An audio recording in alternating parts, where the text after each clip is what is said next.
pray and get at it. God, we thank you and we honor you on this day, and we're grateful, oh God, that you continue to look upon us and be mindful of us. We ask, oh God, that on tonight you would open our hearts, our eyes, and our mind, that we might be receptive to what you want us to receive and experience on tonight. God, we are grateful for your grace today. It allowed us just to make it to this point. We love you, Lord. It's in your name we pray. Amen.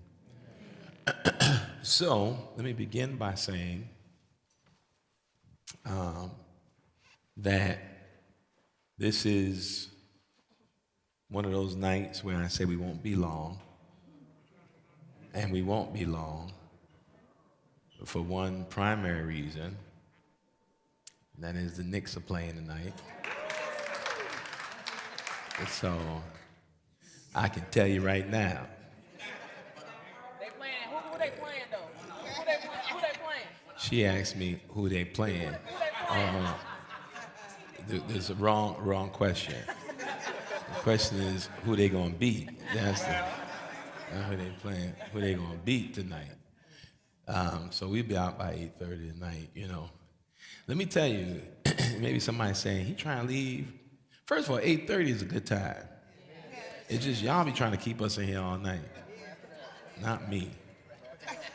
And this is not strange for me to do. There was a time some years ago, one of my favorite TV shows back in the days, and y'all will remember this, and when I say it, you're going to remember why. It was a TV show called Sons of Anarchy. And I used to watch it. It would come on at 9 o'clock. And I would be out of here. Now, I told people they were welcome to stay, but I was leaving. Especially when those were the days when I was riding my motorcycle to church. So y'all know I was out of here. So I was able to stick to it, Mary. But, so we're going to be out of here. I think it's providential then at that same time that I asked, like I've done in the past with myself and Maurice Wallace, I asked Alisha to be in conversation with me tonight and with us, Reverend Alisha Gordon, to talk about this book. But I think it's also providential that we do this on a night.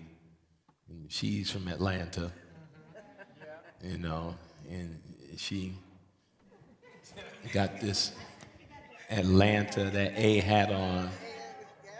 And so I won't rebuke her or anything like that. But she better know that when we win tonight, she gonna get a text. You know. So, you know, but Take your time. yeah, oh I am. You know. I told today on the radio show, somebody called in, for those who don't know, every Tuesday I co-host Keeping It Real, Reverend Sharpton. And so somebody called in today and asked me, he said, ask Reverend Walrond on the calling board, ask Reverend Walrond, is he hoping the Knicks win? So I said, no, I ain't hoping nothing. I said, they better win. They're gonna win. Atlanta's it's not in their league. They had no business living them 2 games. Keep me safe in your arms, Lord. By Cover me by 1 point. under the veil of They darkness. won. Help I don't know what's me. wrong with the Knicks. They made this too hard. It should have been a sweep. But Come down, God. I love Atlanta.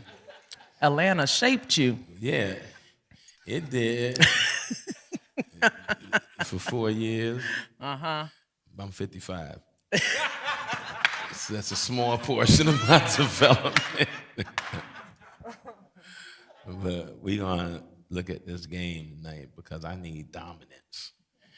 All right, so tonight, as I said last week, 3, 4, and 5, we will probably not get to 5, but I wanted you to read it. I hope, as I said last week, this book is not the easiest of books, but keep your tools with you. You keep your dictionary, you keep your thesaurus, words you don't know. And it's just the way he writes. It's not that it's really difficult, it's the way that Du Bois writes. But you also got to remember, he's writing at a time where people were reading and where people actually loved words because this is the way you got information. through words, the written word mainly. Maybe some radio, but it's the written word. And so you learned about the world through reading. You encountered the world through reading. And people were accustomed to reading. And, you know, as I said from the beginning, this book is such a profound book. I know it's influence on me, but so many others. In these notes tonight, we'll start. I hand them out so we can get right to it. So in these notes tonight, there is a typo. Not even a typo. It was go on that side. Okay. There was you do that spell check and correcting, and mine automatically, I just didn't catch it, so I apologize. And I'll point out the typo when we get there, but I don't like when I do that. I can't stand it. I'm one of the people who be upset with myself, but all right. So I wanted Reverend Alisha to have this, to be part of this conversation, because I think that, you know, well, anyway, we have good conversation partners, that's important. But I think that this book, and if you notice, these notes, those who've been here in years past or this year, these notes are rather detailed. And it is because, one, I just want to keep it 100. I don't assume everybody is reading this book. Two, I think these notes are designed to assist you. So if you are reading and you look at these notes give you a kind of summation of every chapter and all the key points of the chapter so that you can actually follow along with us as you read, because it is just an aid. So hopefully you've been keeping these notes. We got some folks just came in the shop keeping these notes, because I hope that at some point you go back and revisit this book and some of the other books that we'll be reading throughout the course of this year. This book we will continue after the revival. I can't stop this here. And we'll try to finish it up before we go into our break, and maybe do a couple of Bible engagements before we go on our summer break. This year is moving fast, man. This is moving fast. So that's the plan. And before we move on, next Tuesday, of course, we have our first night of May Revival. Make sure you come on out. A good friend of mine next Tuesday, the Reverend Dr. Otis Moss III, who will be preaching from the Trinity United Church of Christ in Chicago, which he's technically the pastor of our former president, Barack Obama. His predecessor was Jeremiah Wright, if you know that name, and he succeeded Dr. Wright as a pastor of Trinity. We went to school together. He graduated a year ahead of me. I'm the class of 93. He was 92. And then the following week, we got Pastor Willie, and then I think Willie is the class of 2009 at Morehouse. And then to close us out again is E. Dewey Smith, who is actually my classmate, class of 93 as well. So we should have a good time, a really good time. And I'm looking forward to it, and hopefully you spread the word, and I always tell you, don't be embarrassed when me and my friends come, you know, and we'll be out here for that revival. Anyway, so Souls of Black Folk. Before I start, I told Reverend Alisha I would ask her, first, tell us your first encounter with this book and how this book has impacted how you understand it, how you see it, what it means for you. I shared with the folk that this book is probably one of the most important books that I read in college and had a tremendous impact. I think Du Bois is genius, period. In the sense, you know, Du Bois's writing traverses several disciplines. It's not one area he writes in. He's an intellectual, I think, of the highest order in the history of this country. But the time of this book, 1906, is also important because historically, you know what is happening in this country in 1906, especially with regard to race relations in this country. So anyway, why don't you go ahead and share? Yeah, thank you. So excited to be here with y'all tonight. My first introduction, I had the very small copy of this book that was like printed in 1986, and I think my first introduction to the book was at Spelman when I was a freshman in the 2000s. I was 18 years old, and I was telling Pastor Mike about how marked up it is and underlined it is, because it is one of those books where you really need to take your time to understand what it is that Du Bois is trying to get across. Similar to Pastor Mike, it is a book that I have returned to over and over and over again, even if not in its entirety, but chapter by chapter, because I think what Du Bois is able to do that really has made this book timeless to me is this integration of these ideals around education, around race, and those things, but this integration of these moral questions, really holding the morality of progress. And that is something that as we think about our own progress in the 20th century and the 21st century, about how often in the name of progress we leave our morals behind, that we leave our spirituality behind, we leave our humanness behind. And in the pursuit of this kind of upward mobility, Du Bois often also argues, but I think even now is relevant to think about how do we continue to make progress without leaving community behind.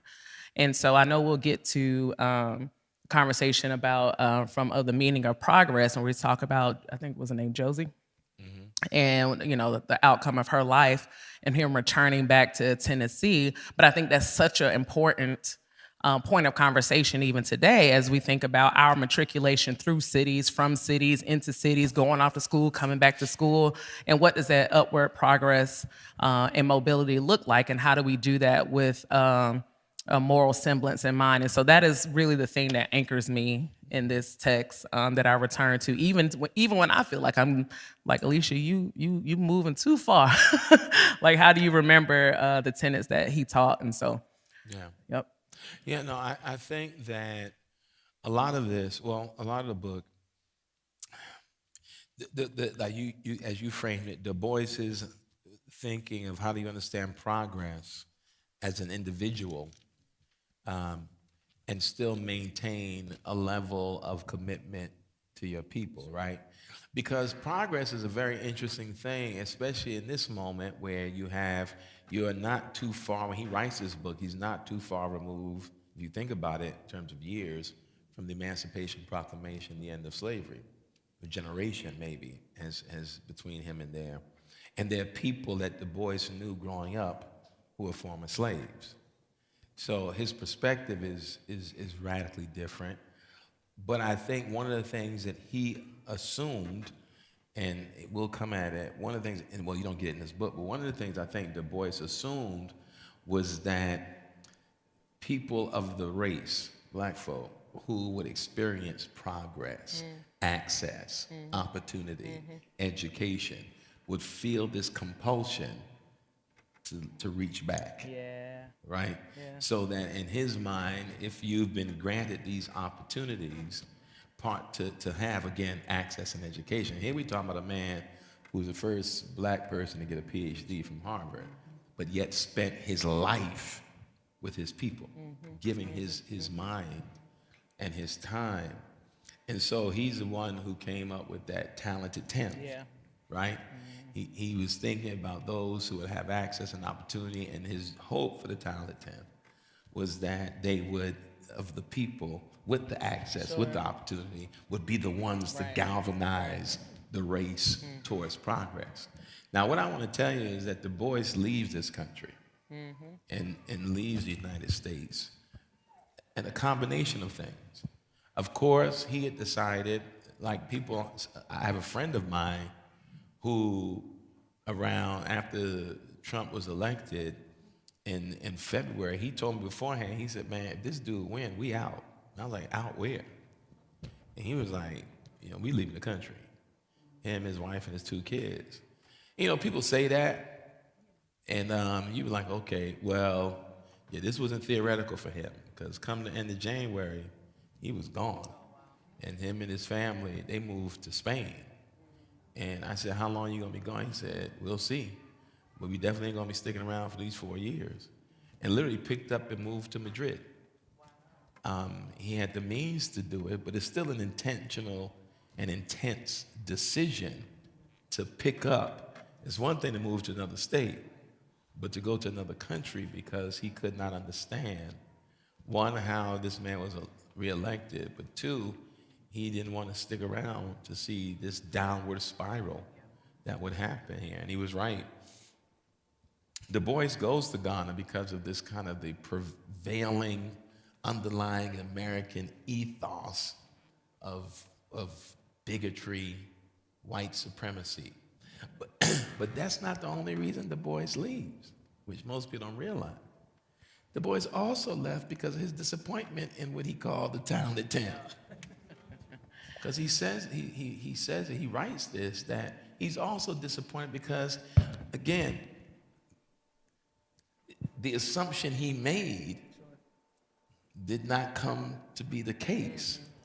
Because what he realized is that and you can see him laying the foundation for his understanding. Yeah. He doesn't, when he comes to that decision as well after this book, but again, he really believed that those of us who have the opportunity would be part of the push to elevate and lift the race as a whole.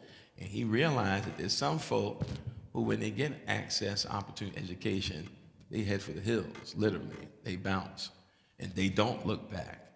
It's the myth, you think sometimes that their water's wetter, their ice is colder. And you realize that that's not the case. So he was disappointed on two fronts.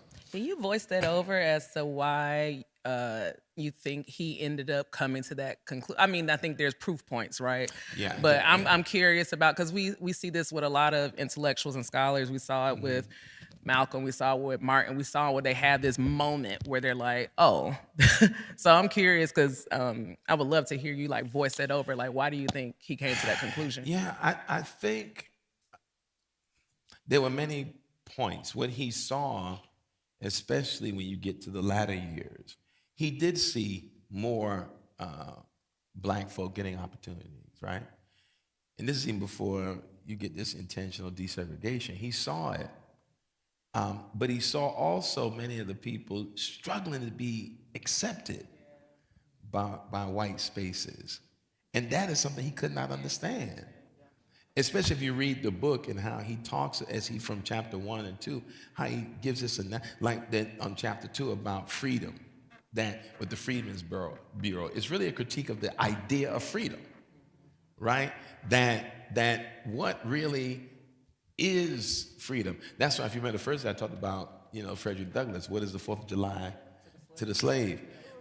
What is freedom and what is the emancipation if at the same time there are no structures in place to undergird these newly freed people who for centuries have been systematically and intentionally isolated, denigrated, and made not to be a part of American society? Builders of it, foundation of it, but never accepted by it. And in his mind, as he saw opportunity coming, he thought it would be different. And I think that's what we saw. I think he hit it before it really takes place fully. You start, a lot of desegregation begins in the late 50s, right? Going into early 60s. He leaves before then. And I always tell people it's of note that he died on the day of the March on Washington. He sure did. That's when he dies. The day of the March on Washington is when he dies, right? But I think he saw this, and I think he saw handwriting too.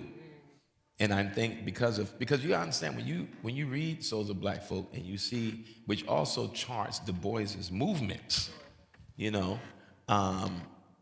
almost, if you think about King, right, in a way, and the reason why I bring up King is because King probably represented for a Du Bois his own hope for the talented 10. When I say that, because here it is, this young black man, Morehouse College, goes on to do a master's at Crozer Seminary and a PhD at Boston. And with that, in the 50s, there's a lot of things he could have done. Yeah. But he chose to go to this small church in Montgomery, Alabama, because he feels a deep pull to minister, to do ministry among it in the South, when he's educated for the most part in the North and never decides to stay in the North. He doesn't stay in Boston. He doesn't stay in the Northeast. He goes back past Georgia to Alabama, which at that time is horrific in many ways. I think he embodies many of the aspirations for the educated or elite among black folk that Du Bois had in some ways, right? Who makes that conscious decision to engage the struggle, to take that. Now, for some of us, it was no choice but to engage the struggle. But it makes me think about my own educational experience in elementary school in an all-black community, an all-black school district with some white teachers. But and I didn't realize this at the time, all the black teachers I had in elementary school were from the South, that migration up South, and all of them, including my principal, who was a black man, all graduated from HBCUs, right? Which makes sense, right? If you go into school in the 40s, 50s, you more than likely you were going to HBCU. And I say that because what they were instilling us was not just education. These are people, I think about the greatest teacher, I've shared about her before, my fourth grade teacher, Mrs. Good Southern name, LaVentris King. LaVentris King, Miss L. King. And she passed away a couple of years ago. But she was from Alabama and went to HBCU in Alabama. And she would often talk about why she wanted us, as she would say, to get our lesson. You know, that's the old, get your lesson. Because of what the world was not kind to us. We didn't understand that 10 years old. But that for her, education was the way, and she believed still, is to access certain spaces that they can't take that from you, you know. So I think that is what Du Bois's hope was in some ways. And he did it, you know, and his commitment to teach at HBC, at black schools, you know. It's a deep love for your people. Now, he wasn't elite. He was elitist. Very much so. He was very elitist. I mean, super bougie. Yes. Right? The bourgeois. Yeah, super. I mean, The bourgeois. John Hope Franklin. John Hope Franklin. I want to say he was it's hard when you have somebody who's like old enough to be a grandparent, but a friend. He befriended me. He took a liking to me. He was already at that time retired from Duke. And John Hope Franklin was professor of history at Duke University. He wasn't the first to get tenure as a black person, but he taught there for years. But a brilliant historian. You can't really look at the history of this country and look at historians and bypass John Hope Franklin. When I get to Duke, he's still there, retired, but still teaching. And he took a liking to me. I was in the class, and I guess I was pressing some questions to the point that they were paying tribute to him in Durham with Durham Symphony. And he wanted me to be the one to read his writing as a symphony played behind me, you know. And he told me of an encounter when he was young, had just finished his PhD from Harvard, and was in Raleigh and saw Du Bois at a coffee shop, a black coffee shop. And he knew, you know, he said he was nervous, like, this is W.B. Du Bois. And he said Du Bois was literally, this right show, he said, was sitting there and had a newspaper reading, right? And he came and introduced himself. He said, Du Bois never picked his head up from the paper. He said the whole time he was just talking, and he didn't even know if he was paying attention. And he's getting, you know, Dr. Bois, you've been an influence, blah, blah, blah, blah. He said the man never picked his head from the paper. Blah, blah. And then when he said, I just earned my PhD from Harvard, he said he looked up and then went right back down. You know, if you hear him speak, go to a recording, and you hear his accent, that heavy New England accent as well, because that's where he was from, Great Barrington in Massachusetts. But in spite of his elitism and his, you know, bourgeoisie sensibilities, an undying love for his people. You know, you gotta give a man some grace. I mean, I'm just telling you right now, I don't know how I would have acted if I was the first black man to get a PhD from Harvard. Like, what you gonna say to me? Yeah, ain't much you're gonna tell, because what you know is that he sure enough earned it. Yeah. Oh yeah. He sure enough went through the ringer, because in fact, when he applied to Harvard, he was so intelligent, they didn't accept his bachelor's degree from Fisk. He had to do another one at Harvard Oh wow. before he did. Like they put him through. So on some levels, you like, man, I'm gonna give you a pass, bro, because ain't a whole lot of us could have done that. Right. But he did.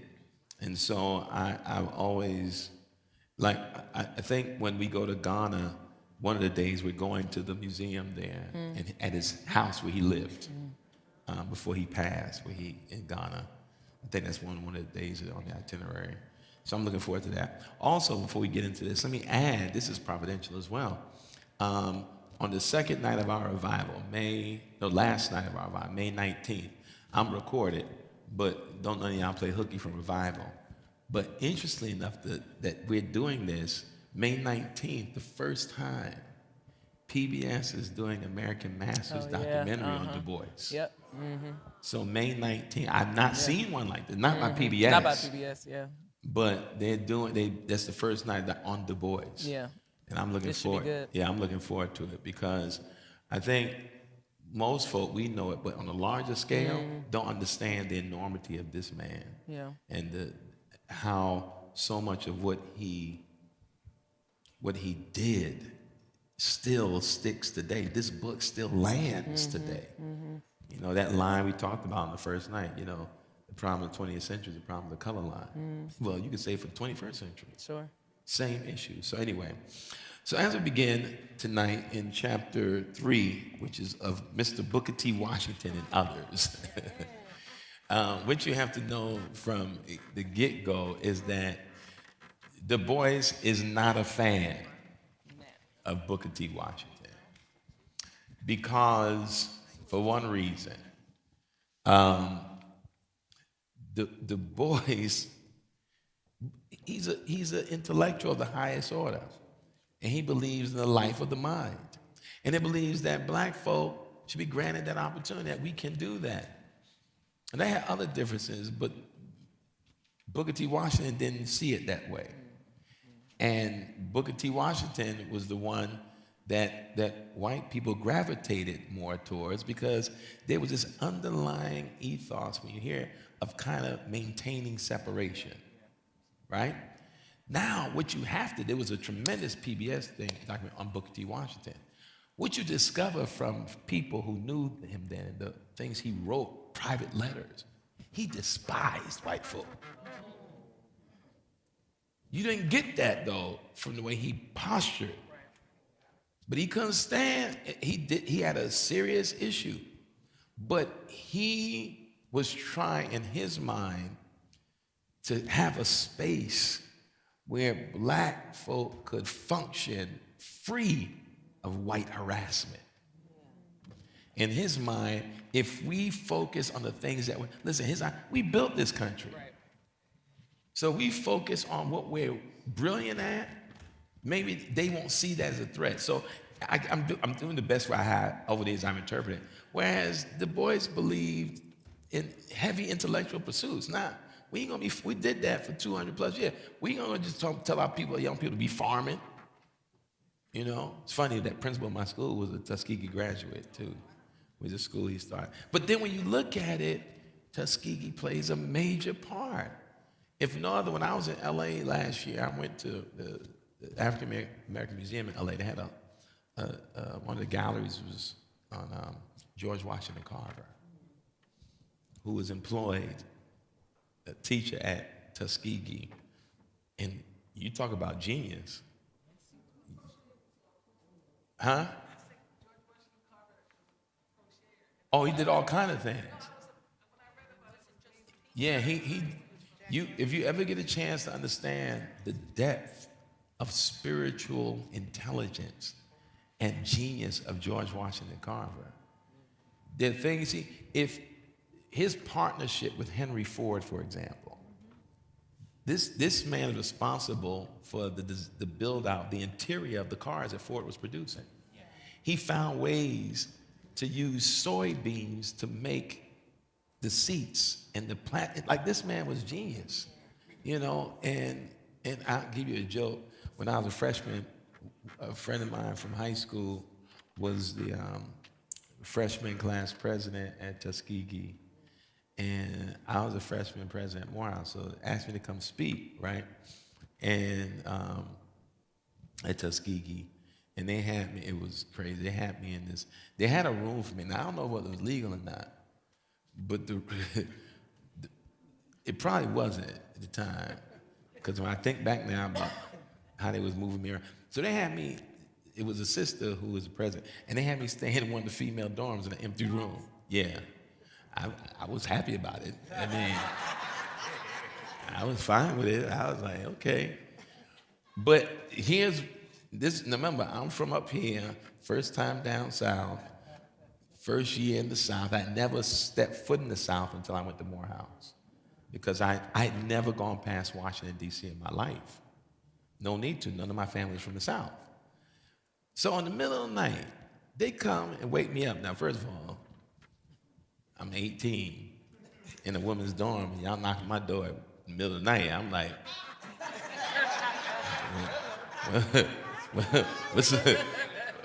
you know, of course, I got up very quickly, answered the door, and then they said something to me that I had never heard of in my life. They said, we about to go out, because, you know, Tuskegee's farms, right there. They said, we about to go cow tipping. Yeah. I said, what? What do you mean by cow tipping? What do you mean? Southern outing. Yeah, we in the middle of the night. It's like, what do you mean? This is the fun now. Yeah. While these cows are sleeping, they literally gonna go push the cows, and they fall because they sleep standing up. But they so vulnerable, you just push them. You ain't gotta be strong, and they just fall right over. I was like, what? Did you go though? I did go because, I mean, Did you push a cow though? listen, when four women show up at your room at 1 in the morning talking about, let's go, You go. I was gone. You know, I was gone. And I had all kind of issues, you know, because now I'm watching my feet because there's cow crap everywhere. I'm like, why in the world am I out here? And so I did push a cow. I really got no pleasure out of this. I was like, I don't get it. No, I don't get this. But they did it on Tuskegee campus. That's my claim to fame at Tuskegee. So I pushed over somebody's cow at Tuskegee. But the issue in that chapter, and I'll hit you, Alisha, as we go through it to hear thoughts, is over black progress and thereby black leadership, right? So the boys you see there acknowledges in the book, and I'll pull some passages, and feel free to pull any passages you want,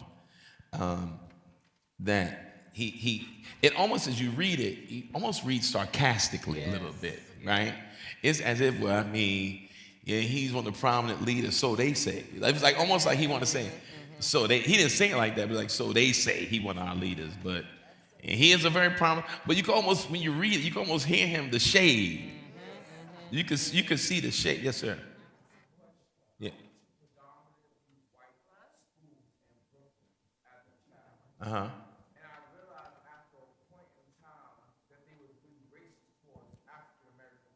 Mm-hmm. There were Albanians, Chinese, whites, Mm-hmm. but it was four black people to 1/10 of the white race. Mm-hmm. And for me, that made it a problem because I decided to go to school because my family went to the school. Mm-hmm.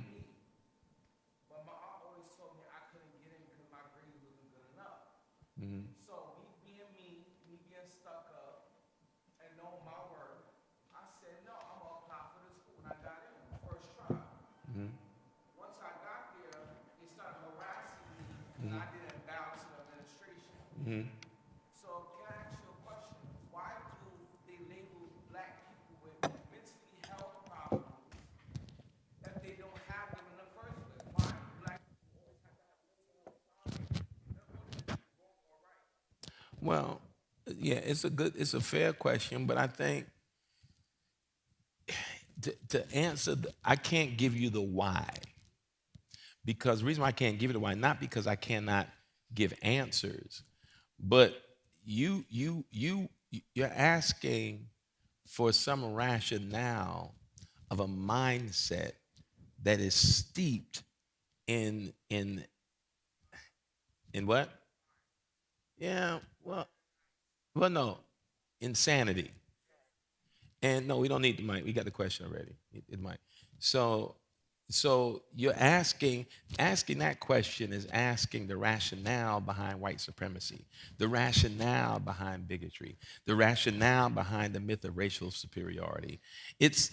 So you can never come with an answer that will ever make sense when the heart of the issue is nonsensical in some ways, right? So you're not going to get an answer to that.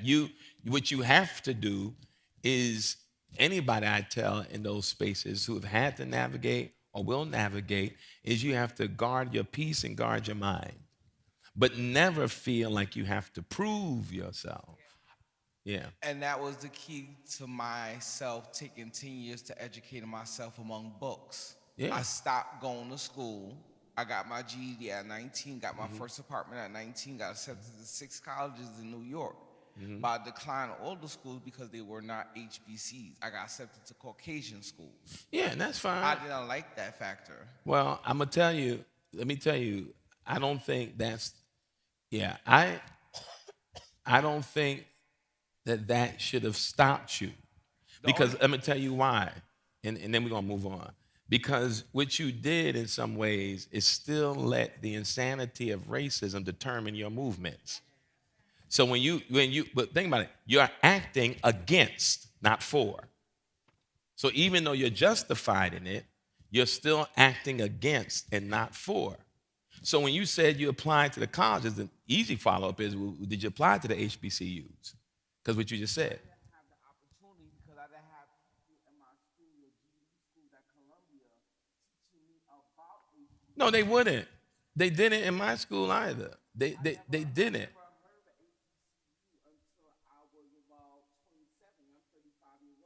Yeah, but you wouldn't in a predominantly white environment. What I'm saying is, when you take a position, and this is what Du Bois rails against, my other favorite is Baldwin rails against, and Toni Morrison rails against in so many ways. Alice Walker rails against the white gaze. You can't live your life worried about the white gaze, and you can't make decisions based on the racism you see, because you'll never not see it, right? So it's always one of those things you have to be mindful of. My thing is that, I loved when I left the HBCU and went to predominantly white, and the same thing you at Emory. I love being in this space, and I love being doubted. I love being me too. challenged. Me too. And I love being tested. Yep. And all my thing was, if you come for me, be ready when I come for babes. you. Because they say, when you sow the wind, you're gonna reap the whirlwind. And I was committed to being the whirlwind in them white spaces. Yep. So yeah. But thank you for that. So what he said, here's a line, the distinction between Du Bois and that in the notes. Washington's message appealed to white America because it emphasized patience, labor, and accommodation. So Du Bois felt as though here's a better way to say it, that what Booker T. Washington was doing was giving white folk a pass.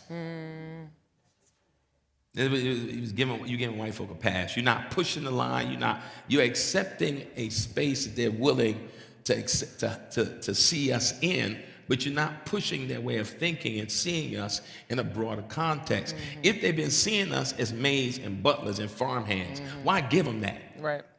Right? So that's his biggest issue. And so for him, it's not surprising that, like today, that much of the media kind of chose. Sure. They're still picking leaders for us. Whether we realize it or not, they still picking leaders. They still telling us who we should follow. They still telling who we should support. They still doing that for us. They still picking leaders. And he had issues with that. Major issues with that. Anything you want to add before I move on? Yeah, I mean, I think there's always been this long-standing conversation, these ideological differences between Du Bois and Booker T. Washington. And I'm always thinking about like how their lived experiences, Washington being a freed slave, how those lived experiences actually shaped the ideology, right? Let's see. Don't ask me what page number. This is from like 1986, child. But it's the page where he's kind of like naming the things that Mr. Washington wants us to give up. So he talks about, in the history of nearly all of the races and people, the doctrine preached at such crises have been that manly self-respect is more than the lands and houses, and that people who voluntarily surrender such respect or cease striving for are not worth civilizing. In answer to this, it has been claimed that the Negro can survive only through submission. Mr. Washington distinctly asked that Black people give up, at least for the present, three things. First, political power. Second, insistence on civil rights. Third, higher education. I'll skip down. He says, as a result of this, and this is the shade, tender of the palm branch, child. What has been the return in the years, in these years, there have occurred the disenfranchisement of the Negro, the legal creation of distinct status of civil inferiority, and the steady withdrawal of aid from institutions for the higher training of the Negro. Yeah. Go ahead. So, I mean, I would love to talk about how, because in the grand scheme of things, had they probably just sat down and talked one good time, they were probably same outcome, but different pathways, right? Mm-hmm. But I'm also curious about like how their lived experiences, because you just threw me for a loop knowing that Booker T really hated white people. Yeah. He in his letters, he had issues. Yeah. But I think. But why do you think? I mean, how do you shape lived experiences being the ways in which they kind of take the exactly. Yeah. I think here's a phrase we use now that I think may fit Booker T. You're code switching. I think he felt, and it's hard to even hear it when I say a particular kind of code switching. I think if his thing was, let's just use this part of it, young people to be educated, free of harassment from the white gaze. Yeah. He felt he needed to say what needed to be said publicly, even though publicly it sounded like an accommodationist to racism. Privately, he did not believe that. But he felt this was a strategy he needed to employ to move forward. And I think, and that's the interesting thing about Booker T. Washington, when you see this, that he really believed this is a path forward for progress. But in a way that if you take Du Bois is just incensed, and his thing about what did it get you? What has it gotten you, taking this path, giving them the pass, letting them off the hook? It hasn't yielded structurally things for us as a whole, right? And that's the frustration. So if you look at the notes, he said the Atlanta Compromise, you get that.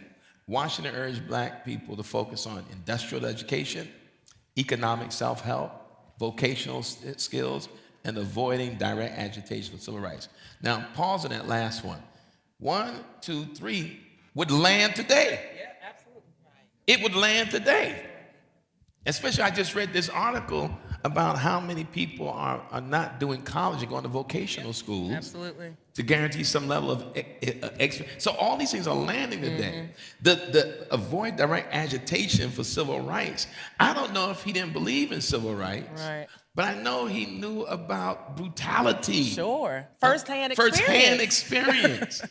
And his idea is, this is not what he said. I'm trying to think through it. Yeah. And don't hold me to this. This is my thoughts on it. Is that in his mind, we're dealing with some unstable people. Like, do we really want to? White supremacy is the height of human instability. Yeah, man, it's crazy. And how do you?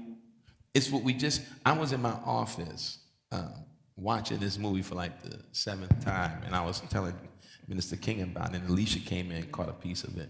And it's this movie called Darkest Hour. It's about Winston Churchill. Gary Oldman played Winston Churchill. When the movie came out that year, he won the Academy Award. Phenomenal portrayal of Winston Churchill. Winston Churchill, if you read history, literally may be the one who saved Europe. Not literally, he was, who saved Europe from Germany, period. I mean, in doing things that were non-conventional and lying too on some levels. And the people in power at the time wanted to negotiate with Hitler because they saw Hitler wiping out Europe. And they wanted, now mind you, he done wiped out Belgium. He wiped out all these countries, took them over. And Great Britain is now on the verge of being taken over. And there were many in the parliament who wanted Winston Churchill to diplomatic approach. Let's reason. Let's see what we can save of Great Britain. But let's negotiate. He don't want to negotiate. You know, he want to fight. And to the bitter end, even when he got and gave this famous speech where he basically lied to the folk and told them, we're surviving, we're doing well. And it was a pure lie because they were getting thrashed. And there's this scene in the movie where you have in the war room, and there are those who are making calls to reason. He said, you can't. He said, how many times, and this speaks to now, how many times will you try to accommodate a tyrant? He said, and try to make peace with a tyrant who's dead set on destruction and domination. And then he dropped the line. He said, when will you learn? You cannot reason with a tiger while your head is in his mouth. Yeah. Right? You can't reason with a tiger while your head is in its mouth. In some ways, I feel like Booker T. Washington felt the same way. You can't reason with these folk who are bestial and brutal. That's interesting. That's one way to look at it. That's me trying to be an apologist for his position, right? That maybe that's what's behind it. How do we want these people to get? These people held us, the institution, for over 2 centuries. And we think that somehow, because of emancipation, they're going to change their spots. Yeah. And we all of a sudden going to appeal to their higher intellect. Are you kidding me? There's nothing intellectually gratifying about lynching. Or when you look at those images in the turn of the century, and you see, or when we went to the lynching museum, you see, some of these people are literally turning lynchings into like outings. Fam, that's the whole notion of picnic comes from. Yeah. I did a Fried picnic, chicken, pick a nigga, sandwiches. that's what it was. Yeah. So I did a picnic come. That's why we stopped when we do the outings. I was like, we ain't saying picnic. We ain't saying picnic. We doing the church outing. I was like, we doing our church. But picnic comes from pick a nigga. And the idea of they would gather their families and have with a basket of fried of chicken food and drink white and sit bread. there and watch a lynching. Watch them castrate a black man and burn him while he's still alive. And he said, you want to reason with these folks? Huh? Yeah. And then go to church. And then That's go right. to, leave church and then go to the picnic. They leave church. So on some levels, I've understood Booker T because there's an irrational, brutal line that runs through this white supremacy. And listen, it was like, just leave us be. Let us do what you think is non-threatening, but at the same time, building what he believed was economic power. That's what he thought. If you get us to the point, for example, take George Washington Carver. While he's Booker T. Washington went and got him to come there. He was doing things where there were places and where farmland wasn't working in the South. He would get this little wagon and tour areas and teach black folk how to farm the land. He would show them how to cultivate. He had these techniques and ability, that land that seemed like there was nothing, he could turn it around. He was going around doing this because in his mind, in their mind, this is a form of economic empowerment. If we can take the land we do get, if we could sit there and we could make it work, right? So yeah, on some levels, he doesn't want to, and that's where Du Bois, because Du Bois is, now let me also say this, as bougie as he is, Du Bois is very radical. He's about that. Like, he didn't go to black power, but he's very radical because he, again, understands the irrational nature of white supremacy. I mean, there was a lot of things. I mean, there was a lot at stake, right? And even when you use the word code, a form of code switching, yeah. right? if we use in our imagination, I imagine that the code switching for the appeasement of whiteness was dangerous in Du Bois's eyes. There's a section where he talks about the Atlanta Compromise. In response to the Atlanta Compromise, the South interpreted it in different ways. The radicals received it as a complete surrender of the demand for civil and political equality, and the conservatives as generously conceived working basis for mutual understanding. So both approved it, and to this day, its author is certainly the most distinguished Southerner since Jefferson Davis. Shady. Talking about Booker T. White. Yeah. He distinguished because in his mind, what he probably hated the most is that you have white folks saying, well, that's a good nigga right there. He good. We like him. He ain't gonna start no trouble. No trouble. No, sir. That was the issue. No, sir. And if you look at even that first page, it says, in exchange, he thought white society was supposed to allow gradual advancement. And Du Bois is like, no, they're not. They not. They not. Again, you're talking about an institution that was over 12 generations. Yeah. 12 generations. Think about that. 12 generations of black folk in dealing with slavery. And the offshoots of it. Because you take now the level of racism that we see and classes emerge, it's not just black folk, it's people of color, period. So what he says, he doesn't say the problem of the 20th century, the problem of black folk. Yeah. The color line. The idea, the myth of racial superiority, whiteness, and everyone else is inferior. Mm-hmm. You understand? Even, let's call the roll in these days, even Eastern Europeans, Irish, Latino, all these are people who are viewed in white space as inferior and subhuman. There's this wonderful book already, many years, you probably read it too, how the Irish became white. Because remember, at a certain point historically, Irish people were called niggers as well. So if you think about a lot of the battles here in New York City, I'm a movie person, Gangs of New York, Daniel Day-Lewis, gives a good depiction of the ethnic dynamics in New York City. Natural-born Americans, which is funny, versus Irish and other immigrants who come in, black folk. It was white Americans versus everybody. Nobody was going to be spared, right? Yeah.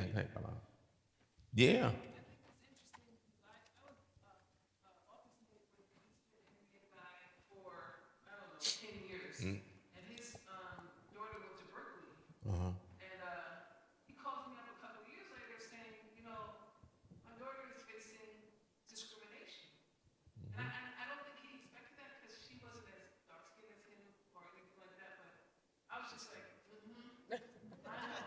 Yeah. I'm horrible, but I can, Yeah.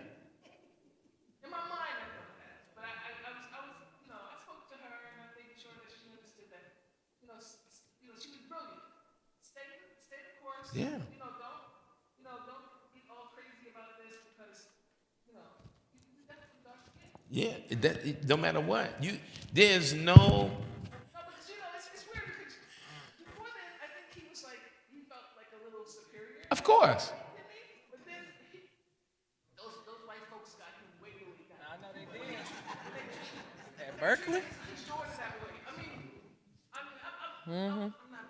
I have a bad sense of humor, but I felt bad for him.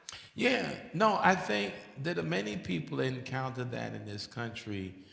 The people who think I tell you what, a whole lot of people who thought they were immune after November 25, 24 rather, they found out they weren't because, I tell Southern folk, you was foolish to believe the lines anyway. The history don't tell you that. Right.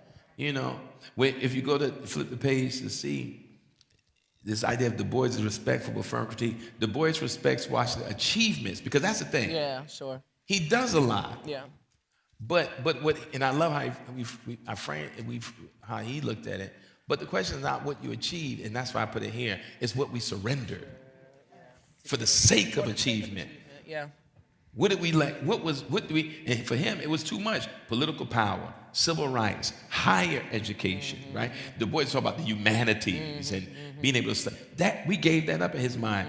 And equality we definitely gave up. No longer fighting for equality, accepting the place and status that was given, right, to black folk. We're going to accept this for the sake of what? Peace, not agitating? Yeah. What are we losing? We're losing ourselves. We're losing our self-respect. We're losing our integrity. We're losing all that for the sake. And that was what Du Bois's thing was. It wasn't that he didn't, in his mind, Booker T. Washington didn't deserve some of the recognition. Sure. He did. But in his mind, at what cost to us, to our actual progress? Is this actually progress? Is it progress if they still don't see your humanity or are content with relegating you to the land? Sure. Is that progress? So what Du Bois is talking about is social progress, political progress, versus just economic empowerment. Now, what I will say is that it shouldn't be either or, because on one level we could sit here and talk about for days about what desegregation did to black communities. Right? We can have that conversation, because access means nothing if there's no equality. Right? And I think that's important to name because, again, the tension between the ideologies. What is achievement if you don't have infrastructure to sustain it? What, because you're still relying on their banks, you're relying on their education systems. So there's even, I think that's true today. When you think about like social policy, the advancement of a people also has to be withheld within the community in which they live through the policies and stuff like that. And so, and I don't know, we're going to end up getting to the next chapter, but he talks a little bit about this kind of moral question of what good is achievement if our souls are left behind, right? I mean, that's the whole premise of the souls of black folks, right? That's it. If you look at the next part on D, everything you're hitting it. Okay. When you're on it. He says, Du Bois warns that accepting injustice for the sake of peace strengthens oppression. And here's what you said: economic gain without dignity can become another form of bondage. So let me give you a good example. Give it to I almost jumped up. I got Go excited. ahead. So let's think about this, right? Let's think about we gonna be over here, Alisha, doing our thing. We're not gonna agitate white folk. We just gonna live our life separate here and build our house and build our community and stuff. What Du Bois, and this was after Souls of Black Folk, by the way, would probably reinforce Du Bois's belief is that not only what is an economic gain in losing dignity, but what is economic gain for formerly enslaved people, continuously oppressed people, when at the drop of a dime, white folk can come and say, Take it. we don't want you to have it no That's more. right. And just take it. So that's Tulsa. Yeah. That's in the 20s. So what he's saying is, no matter how much you try to be good or keep to your part of the tracks, Absolutely. at any point, they could be like, We don't want you to have we that don't no want you to have it. We mad. Or what's the movie Rosewood? Rosewood, yeah, Florida. And there was a scene there when classic about racism. Yeah. Many scenes there. But when he said, remember, Don Cheadle's character was teaching piano, gave piano, and the white man said, "Well, I don't have a piano." Yeah. And he said, the other white guy said, "Well, you can't even play the piano." He said, "That's not the point. I should have one, and he should have one." Yeah. So in the face of black achievement, Yes. They can come you ain't for it. safe. That's right. They'll build a highway through your neighborhood. Yeah, They'll do whatever. They can you do ain't whatever they want. safe. Yeah. That reinforces what Yeah. the boys are trying to Absolutely. communicate. Absolutely. You're trying to accommodate in the face of a fragile existence when, with no recourse and no retro, they can just come up and destroy everything, Right. take it, and be like, we want it. Yeah. So my question, black folks have never been safe. They've devoted, Yeah. did the things. We participated. We do all the things, but then we still get treated as second-class citizens. And so the boys are saying, okay, if you engage in the system, then you be protected. We never have it. So what's the point of? I think for me, I like Booker because he funded litigation against certain things. Uh-huh. And that's the subversive, right? But my whole thing is like, how do you the system was not built to protect black folks. So what does the boy say to that? What does the boy say? The boys don't say anything. He does. NAACP, he's a founder. Legal Defense Fund, founder. Like that's the response. Like the recourse has to be to agitate to change laws. You can't just say bump laws, let's build. That's what the boys, so the boys understands that you have to agitate. That's why the NAACP was founded. You got to agitate to change the law. The law got to change. So no matter how you feel that we're going to build our own and keep our own, if there's no legal structure, that's why it goes back from the Freedmen's Bureau. If there's no legal structure to protect those people, and there's no recourse of violence, why are we playing this game with them? Right? That's a good thing you said, though, because people understand that. Because it's two ways, and it's almost... I'll pause, gotta take us somewhere else. But what you said is really important. What would the boys say to that? Well, let's be clear. The boys is educating young black people as well. Saying he's educating, he's doing two different ways. But also he realizes that you can't just say, let's educate our people and we're gonna sit over here. He wants to agitate for equality. He doesn't believe that anything can happen if we are legally unprotected. Again, go back to Tulsa. If you can come in and wipe out an entire community and nobody go to jail for that, people lose what they built for their lifetimes and it's taken. Huh? Not like that. Tell me the last time you see somebody walk in and blow up a place and kill everybody in there. That ain't happening today. So let's be clear. That ain't happening. Now, the economic violence, but it's not the same. I'm not going to let you say it's the same. It's not happening today. That's intense. Yeah, go ahead, get the mic. For me, the law succeeds to power. And so my question is that you're saying this law is this thing that protects, we have these laws, but I've seen where the law could be there, but it takes people to enforce the law. Right? Okay, good statement. I'm gonna come back at you. All right? I'm gonna come back at you because I love this though. And feel free to chime in too. Here's my thing. How do I say this? First quarter started. Right. You're so silly.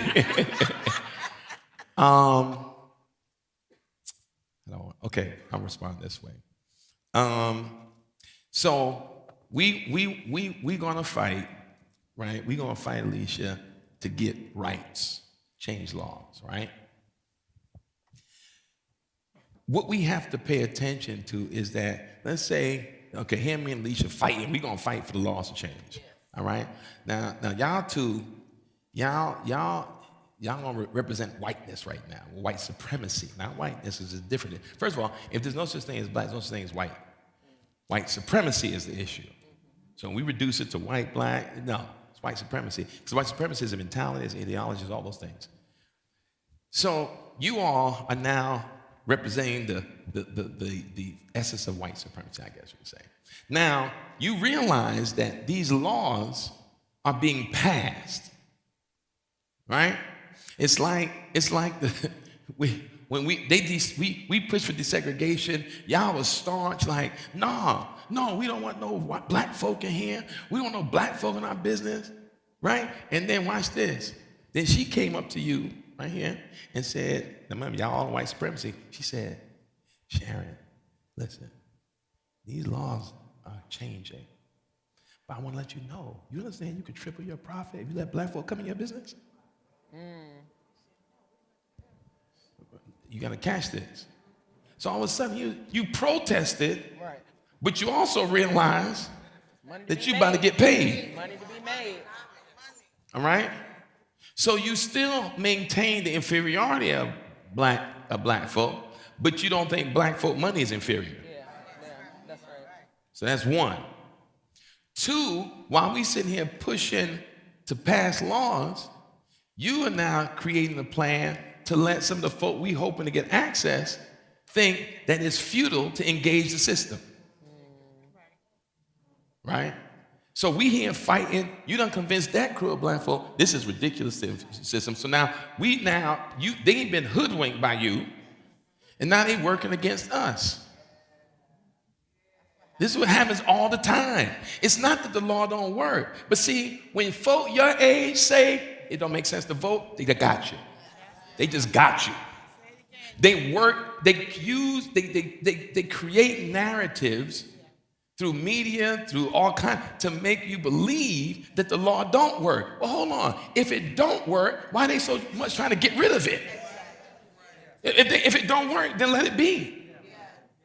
If black folk inferior and they make no contribution, why try to ban the books? Why try to get rid of African American Museum? Go on and on. They're telling you what the strength is. It's when we fall for the foolishness. They are telling you what your strength is. And we are not paying attention to that because we're busy in our feelings. Well, it don't work. Yes, it does. It don't work. Let me tell you something. If you look from the Civil Rights Bill, the Voting Rights Act, it don't work. No. But don't go to the gutting. Talk about, hold on, but just stay with me. You can't go to the gutting and deny the working of it. Why did they gut it? Because it was working. No. They didn't. They gutted it how? How did they gut it? No. How did they gut the law? The vote. Let's say the Voting Rights Act. How did they gut it? Like legally, like procedurally? Yeah, no. What did they gut from it? The coverage of, just talking about the Voting Rights Act? Yeah, you said they gutted it. What did they gut? Yeah, Hold on. Stop trying to help. Stop. Lawyer. I want this man to. So I'm also a lawyer. Yeah. I would have the law. Yeah. So go ahead. So federal pre-clearance, which says what? That when you try to change the maps or you're trying to change anything about kind of gerrymandering, they have to be cleared to make sure there's no racial. By who? Cleared by who? By the courts. Federal government. Yes. So now, when you gut that section of it, you no longer need federal clearance, which means what? What's that code for? States' rights. When you understand that historically, states' rights was what the South was fighting over. That's right. They did not want the government telling them what to do with their slaves. They believed, so the Confederacy was fighting for states' rights. So when you see them trying to push back, you say they gutted it. Yes, true. But why? They're trying to reclaim a historical moment. You know what it's like? Okay, so we let's say now you get your people, me and Alisha, and we fight, and we beat y'all, like physically fight. You and your partner, we beat y'all, right? And what you also know is that no matter how many times we fight, we're gonna win, we're gonna beat you, right? So now you gotta employ a different way to beat us, right? And so we miss it. We miss it because we have been so taken by the overt acts of white supremacy that we think about the subversion of power. We don't think about how power subverts accomplishment. So the subversion of that is to flip it back, right? And you now, for example, how they do it to us, they do it to us by us with foolishness. For example, so now 2016. This is my little axe. Sorry, this is my axe to grind. You can say I'm getting really. Go for it. Okay. Yeah. 2016. Let me just use an example. They got up. Now, let me pause for a second. Again, how did black people get the right to vote? What amendment was that? What, the 14th Amendment? Right to vote. Yeah, 13, 14. Who did it not include? Initially, women. Women. That means black men got the right to vote before white women. They wasn't saying, well, let's let our women vote. Right. No. Right? So what we know is that somewhere in the insidious mind of white supremacy, they've made not peace, they can handle black men voting, but not their women. Watch this. That's wild. Watch this. So now, 2016 show up, and one of their women Want to be president. One of their own. By the way, after a black man was president. Right. Correct. And the narratives that were created, that black, white, all people bought into, right? About Hillary Clinton. And then you get, hold on, watch this. Then they also do this thing where politics becomes about personality and not policy. I don't like Hillary. Well, you got people talking Benghazi and don't even know what Benghazi was. Right. And it's like, what? So now we sit around talking about, I don't like him. Now, nobody is saying en masse what the issue is here. Watch. While we busy walking around talking about I can't stand Hillary and Bill and the omnibus crime bill and she said we're predators and blah, blah, blah, blah, and blah, blah, blah, blah, and blah, blah, blah, and black folk walk around, we're going to go third party and jail, all this stuff because we ain't dealing with this. The lesser of two evils, pause. Right. Come on. The lesser of two evils. You have now saying that both are evil, and we refuse to choose. Now we want to moralize it. Right. We refuse to make a choice of two evils. That's right. We're going to go third party. Back up. Ain't but two real choices. Right. Don't now get on some moral high horse when a decision got to be made, and a decision that could impact you and your family for generations to come. Yeah. So all of a sudden, when you bought into the foolishness and buy us, I'm talking about young folk too. When you buy into that foolishness, now they got it. They don't have to fight you no more. They convince you you're doing the noble thing. We do the work for them. And now we doing the work. So now nobody's sitting around, your lawyers, nobody's sitting around saying, what is at stake? The federal judiciary is at stake. The Supreme Court is at stake. This president in that moment could put 2 to 3, 4 Supreme Court justices. Forget you don't like her. The question is this: who would you rather choose a Supreme Court justice? Hillary Clinton or Donald Trump? Who would you rather choose? All day long. But we sitting around talking about, I don't like Hillary. Her pantsuits. She wear them pants, so woman, the Bible said a woman not supposed to wear pants. Yeah. All this foolishness. Meanwhile, they create the narrative, we fall for it, and then when we now must live with the consequences of our inaction, now we want to moralize it. No, the laws work. But when you convinced they ain't working, that's the lie. Wait a minute, they not working. Last I checked, after the Voting Rights Act, the Civil Rights Act, a whole lot of stuff shifted that they was mad about. You know who they was really, boy, look. And been working ever since to undo it. Who they was really mad at? You want to let me tell you the one white president they was really mad at? Name a white president that the white folk was really mad at. Let me hear it. Johnson. Clinton. Reagan. No, they love Reagan. You kidding me? Why wouldn't you love an actor? Or a TV show host. Nobody's saying the one name. You know why? Because the narrative is so negative, you don't realize why it was created. Now, I'm not saying he was a prince or good. Richard Nixon. You know why? Because they thought Nixon would try to reverse the accomplishments. Nixon refused to touch it. And they felt that Nixon betrayed them because he didn't try to reverse these laws. And next thing you know, Watergate.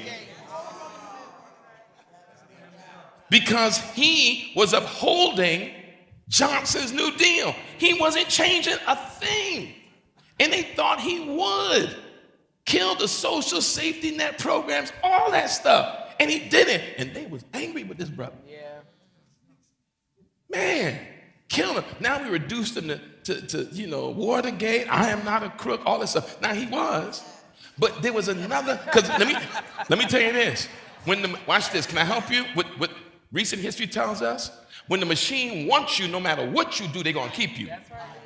Because Nixon was nothing compared to what Donald Trump is doing. But when the machine wants you and you serving the purpose of the machine, they will find a way to keep you and justify elevating you and justify supporting you and justify voting. But when you are not doing what the machine wants done, they're going to find a way to get rid of you.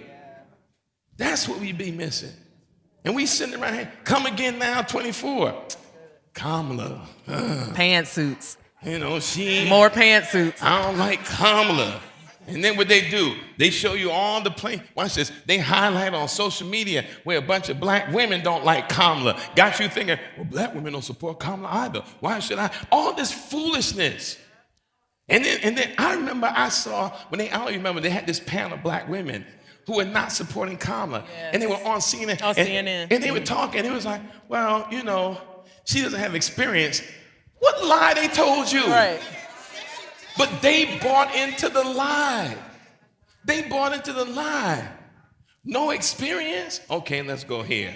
She starts as a DA, as a lawyer, DA, attorney general. By the way, she ran for these offices. Ain't nobody give them to her. State attorney general. U.S. Senate, won. Right? Yes. In the most liberal state. Right? Chosen, ran for president, becomes a vice president. Right? She runs for president. Now, what more experience you need to have? But you find with this man who ain't got no experience, you keep falling for their water is wetter, their ice is colder, and thinking, and we fall. And now look at the catastrophe that we're witnessing because they shifted from power. You have folk voting against their own interests. It's insane. That's what they do to us. So when we start saying the law don't work, that's a lie. I got to rebuke that. It did work. If it didn't work, we wouldn't have had some access that we was having. It didn't work. Now, if we think that this country going to overnight be like, overdose, everybody could come in. No. But it pried many doors open. And access, watch this. And here's what grandma and them knew. That if they built us strong enough so that we walked in knowing that we earned it. And we didn't need nobody like us when we came in. We need nobody like us when we walked in.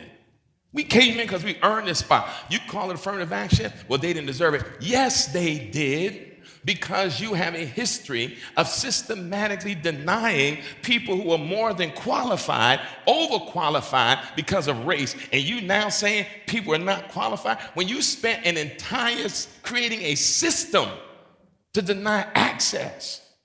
And now all of a sudden now affirmative action is a problem? What? The playing field is level? It is? When was it level in this country? For who was it level in this country? Not people of color in this country. No. And they showing their hand. Just when you thought you were safe, some people, not everybody, because you wasn't black. They was like, okay, let me show you how this get down. We're going to get this ice. Take New York City, right? A large percentage, maybe even most, and Dr. Jan, you may be able to help me here, of illegals are European. Including, what? Wait a minute. Birthright citizenship. Hold on for a second. I'm going to help you understand the hypocrisy. And nobody calling this out. You got your phone out? You got your phone out? Get your phone out. See what you did, Chester? Look up this young man, right? This young man, y'all know who he is. The president's son, Barron Trump. Look up Barron Trump real quick. Just pull him up Wikipedia. If I tell you, just watch this. And I don't understand media, and I don't understand people who got a platform don't do basic research to destroy this man. What? Not his father. What? You got him? Tell me when he was born. Come on, stop. You ain't this man. Stop jumping in here. Wait. We got to stick here now. Come on, got a lot of work with me. When? Tell him. He said when he was born? What is his birthday? March 20th, 2006. March 20th, 2006. March 20th, 2000. His mother did not get citizenship until July of 2006, which means he became a citizen because of birthright citizenship. His very son was born to a woman who was not a citizen and became a citizen because of birthright citizenship. You check that. He's born in March. His mama don't get citizenship until after he born in July. But this man sitting there trying to kill the thing that made his son legal. So after we don't need it no more, you see how, and nobody has done this. Like killed this man with this. No, and it's right there for you, but we don't research, we accept. Oh yeah, we accept, yes. Think about that. He's born in March. Mama don't get citizenship till July. Just in case you think I'm making it up, just look up Melania Trump and look at when she got citizenship. Right? Like this is wild to me. Y'all ain't tagging this man here? None. Because we just accept and nobody. Man, if you're going to fight, be smart fighting. Because so of course, I was on a radio show a few weeks back, and I brought this up. I wasn't on the show. It was the day when he was up, when Trump went to the Supreme Court and said birthright citizenship was stupid. I was like, wait a minute, let me look something up. And I text Sharp, it wasn't my damn radio show, it was 2 days later. I text Sharp, I said, let me tell you something, brother. I said, do you know when Trump's son was born? He was like, no, I put it in. I said, March. Do you know when his mama got citizenship? He said, no. I said, July. He said, man, call the show. And I got on there and said that. And I said, I don't understand for the life of me why nobody is saying this and pointing the glaring hypocrisy of this man. You see it? Yeah. July of 2006, she became a U.S. citizen. That's insane. Yes. I'll get the mic back there, ma'am. It's deep to me. This stuff is not even hard, but we're not even pushing. We're not really fighting the way to fight. Like the boys would be disappointed that we accept what we're being told. We accept what's being given. Only thing we researching is where we're going to do vacation based on what TikTok said. I think it has to do with immigration allowing us to be us who are other to make other for those who are not U.S. citizens. Absolute. Come on, you just said it. Go ahead, keep going. That's about it. It's just something that really allows us, like who are not part of that, in power or the part of the supremacy. Mm-hmm. You become otherness, right, for everyone else. But you transform others into the other. That's good. Come on. It's just going to keep on happening because there's Yeah. it's for all races, all cultures, Yes. all kind of people. You heard what she just said. That's good. So let me add to that, right? So watch how the narrative works, right? Here, Mary, you came to this country looking for a better opportunity. You went through the proper channels and became a citizen. Now they like, you see what you had to work for, and they just coming in here illegally without having to go through all you went through? You shouldn't be for that. So that's what she meant. Am I right? It's using those who are viewed as others to other people. Right? And so now you have people in that last election buying into the whole, well, we did it the right way. And we just want people to do it the right way. And then you found out, and this man got back in, he don't care if you did it the right way. That was part to get you to buy in and be part of his joke. He don't care about no right way. He mad you here, period. This is why we ain't paying attention. And be careful. Let me say this again. And I might get some heat from my sister here, but maybe not. Be careful how the larger narratives, right, subconsciously pit black men against black women. Watch this. Because watch how they use social media to do that. And it's going to get worse. You know why it's going to get worse? in the next months to come, and then using, like what happened in Virginia with the lieutenant governor. And now let's be clear, black femicide is real. Let's not act like, because I'm going to stay right there for a second. That's real. That is real. So don't think that everyone who raises the issue around that is genuine. Because some will use that to give the illusion of being an ally to further divide. And why, why now, back up, and why in 2024 did it? Same thing, the divide between black men and black women voting. Why 2024? It was the election. And what's coming up this year? Midterms. Yeah. These strategies ain't even good, but we ain't paying attention. Because we get caught up in emotion and rage. You got to pause and be like, wait a minute, what's going on? Why now? Why is this? Yeah. Why is this happening? You know? This is deep. And we keep thinking that they fighting on the surface. They not. They way down here. And what they put on the surface is a smoke and mirrors to get you upset. So you lose focus, and now you distract. And I'm telling you, they gonna pull out all the stops over the next few months. Because they reading tea leaves. And the tea leaves saying, hey, we may lose the House and the Senate. And that's the only stopgap we got for the next 2 years of this lunatic. So now, as we get close, watch the chatter, because everybody, here's a piece we don't always say. Some people we see on social media who out there saying things like, remember, well, we shouldn't vote. And you need to ask where they getting paid from. You need to check where they getting money from. Because they being paid to create these scenarios on social media. Because everybody who your skin folk ain't your kinfolk. That's right. And they're gonna use folk. Watch what happens on the next few months. Watch what's gonna happen. Yeah.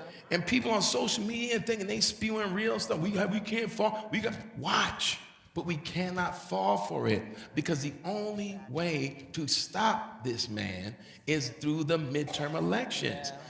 Because you got a Congress who giving him carte blanche right now, putting up no fight at all, because we don't have it. My only prayer is that the Democrats get smart enough to publicly talk about a strategy, and it can't just be like, look at all he did, we got to get him out. No, what's the strategy? That's right. Because right now, and I'll say it on the camera, Democratic leadership is embarrassing right now. They are. Absolutely. They're embarrassing right now. And they both from New York. It's insane. Like what in the world? It's to the point where there are days, Alisha, I be sitting at home and reading newspapers. I'm like, maybe I'm crazy. Maybe that's the strategy though. Is to get you thinking. Gaslight yourself. Yeah, boy. I should hit you with something. So now we gonna no. I'm gonna say this, and I'm gonna let Alisha close this, because this is important. In in the chapter 3, watch this. The boy stresses the need for this goes back to what we say, for full humanity. See, when you start, not you per se, but even when you look at Booker T and then say, well, what does Du Bois say? Well, hold on. Du Bois insists black progress requires 3 essentials. Ain't got nothing to do with what you're gonna plant in the yard, or what cows you're gonna raise, or tip over. 1, the right to vote. He understood that. Because what happened after emancipation during RICO? What happened when black folks started voting in mass? You saw black people in the Senate. Black folk was mayors in Congress. And they was like, wait a minute. This voting thing is crazy. These black folk out here voting for real. Yeah. And then they got to do what they can't. Watch this. They can't legally stop it. Terrorism. Domestic terrorism. We're going to scare. We're going to put them through all kind of change. We're going to terrify. We're going to scare them. We're going to lynch a few of them, burn a few, kill a few. Huh? Yes. Imprison you. Because remember this, the 13th Amendment, that's emancipation, only worked, it did, watch this, what was the loophole in it? What was the loophole in the 13th? Imprisonment was the loophole. That is slavery. So when you see after the 13th Amendment, you see mass imprisonment. Watch this. Who gets in prison? Watch this. But watch it. How they do it. If I was a child, this is the brilliance of it. Diabolically brilliant. Say my parents were lynched, and I'm an orphan. You know how many orphan black children they sent to prisons? Because there was no place. So they were trying to cover as a state, trying to take care. They were sending children into prisons whose parents were killed. Because that's the one place the emancipation didn't work if you went to prison. This is deep. That's good. This is deep. Listen, and I made this comment last year. We had a conversation. One sister took me to task for it, but we went at it. Because I was like, wait a minute. I said this as a euphemism, but it's real. And I've said this, a lot of our problem with a lot of people we elevate or we give platforms to, we are master checker players. Oh, I was there that night. She was mad. But they playing chess. We masters at checking. Problem is, why we don't always see it that way, because it's the same board. The same board. Two different games. Right? The checkers game is always catching up. Always behind. Always late. The night Barack Obama back up. After he was elected, the night of the inauguration, you remember what was going on? Everything came out after it. There was a big meeting. What was the man from Georgia who at one point was running the Republican Party? Him was working with Sharpton on education. He was from Georgia. Oh, God. White guy, gray hair. I can see him right now. Newt Gingrich. Newt Gingrich and Karl Rove and all these Republican strategists and high electors had meetings the night of the inauguration. We just partying, Lord, a black man president. And they was plotting to make sure this never happened again. They could not. Watch this. They were using all the old strategies and mechanisms to make sure this never happened again. But watch this. They used it. They pulled everything out those 4 years to make sure it never happened again. And then, if you watch the election in 2012, Karl Rove had a whole meltdown on live TV because when the numbers came back in Obama, he lost it. Because in his mind, we did everything to stop this. And it didn't work. And so they regrouped and came with another strategy. And it was an old one that they resurrected. They got with the Koch brothers, who've been funding all kind of conservative movements, and said, listen, it is clear that the collective psyche of America is pro-democracy. How do we fight that? And they got with these Republican funds and said, we're going to focus and pour money into state races. Yep. And they started Yes, pushing, they did. funneling money into state races. Because what they figured is, here's a strategy. If we get enough state houses in the country to be Republican dominated, right? And watch this, that's the strategy. And the strategy was, we can now gain controls in states to shift the voting patterns. And there was one piece, there's a book, Democracy and Change. You gotta read this strategy. They were like, wait a minute, they needed one thing. One thing to solidify, they had already started. They were pumping money in the state races. They were flipping houses that were once Democrat to Republican, pumping money. While we fixated on who president, we got a black man as president. They was like, yeah, we're going to have these state houses going to be white, though, Republican run. And they had one hope. They were doing all these things and watching them work. And this is literally what they were saying. We just need a figure who can fall in line with the strategy. They sit and distract the folk while we killing them underneath. And lo and behold, coming down that escalator at Trump Tower was their miracle. That was what they needed. Yeah, and when he came, at first it was a joke, but then they saw his rhetoric was winning people over. They said, this is the one. The night he got the nomination, Mitch McConnell sat on the floor, stood on the floor after nomination and said, they said, how do you feel about this? He says, well, now we can do what we need to do in the courts. He said it. That's what they always want to do. Because if the law killed this, where's Mitch McConnell from, by the way? Still mad. If the laws gain this access for people of color in this country, we got to make the law work in our favor. Pad the federal judiciary, pad the Supreme Court, and we can systematically reverse everything that got them gains, and they can't do nothing about it. And we sitting around talking about, I don't like Kamala. That's our level, checkers. We don't see this thing.